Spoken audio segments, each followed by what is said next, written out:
Video I produce to have purpose and to have meaning behind it, so I don't want to just do it for the sake of doing it. But before I go, I just want to share with you guys something that I've been thinking about and pondering about for a really long time, which is the impacts or the effects of doing a bad deed or sinning. I think about this because, as humans, we sin every day, but on top of just it staining your heart, every time you do a bad deed, there's a black spot, right? And it being recorded. What else actually happens when you do a bad deed? Because the black stain in your heart and the recording, you don't see it. Because it's something that you don't see, you think that, okay, hey, nothing really happened. When that happens, we become careless. We think that, everything's gonna be fine. So it made me think about it a lot. It made me think about, okay, what else am I missing? I'm sure there is a greater impact to all these sins or to all these bad deeds that we do. And I thought about one, and I'm sure there's many, but my knowledge is very limited. So I'm just gonna share with you guys what I think. Let me just share with you an example, okay? Think about someone whom you really, really love. For a lot of us, it's our mom, right? So think about how when you're doing something bad and your mom catches you in that action,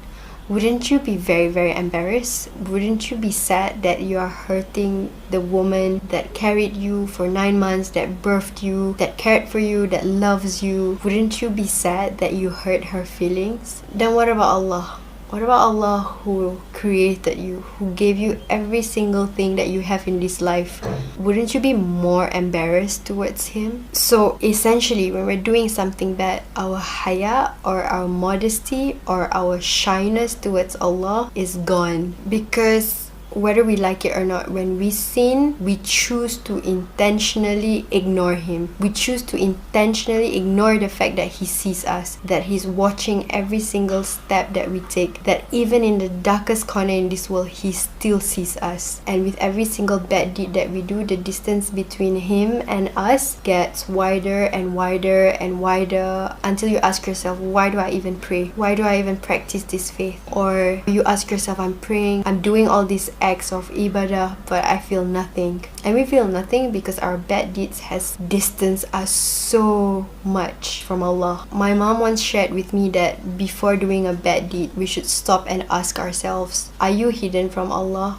Can Allah not see you? And the thing that scares me the most is that Imam Hassan al-Basri said the greatest punishment of sin is that Allah allows you to sin again. And we sin again and again and again, until we stop feeling any sense of guilt, or we don't even feel bad about it, because we've just been doing it over and over and over again. And that makes me scared, because today you might start off just lying, and if you keep on lying, you might end up as a thief or a robber. Eventually we might just become a murderer. You might think that it's just a small sin, but if you do it over and over again, we don't know what it will become. But here's also what I've realized, and this is why I love Islam, because it's such a religion of hope. Even if you think you've gone in way too deep, if you think that there's no turning back, Allah says, I am as my servant thinks and expects of me. I am with him when he mentions me. If he mentions me to himself, I mention him to myself. If he draws near to me a hand's length, I draw near to him an arm's length. And if he comes to me walking, I go to him running. So it doesn't matter if we've sinned again and again and again, Allah's doors is always open to us. The fact is that as long as our heart is beating, there is still hope to clean all those black stains in our heart. But we've got to catch ourselves, and we have to stop fooling ourselves that every single time we sin and every single time we do a bad deed, that nothing happens to us, that there is no consequences.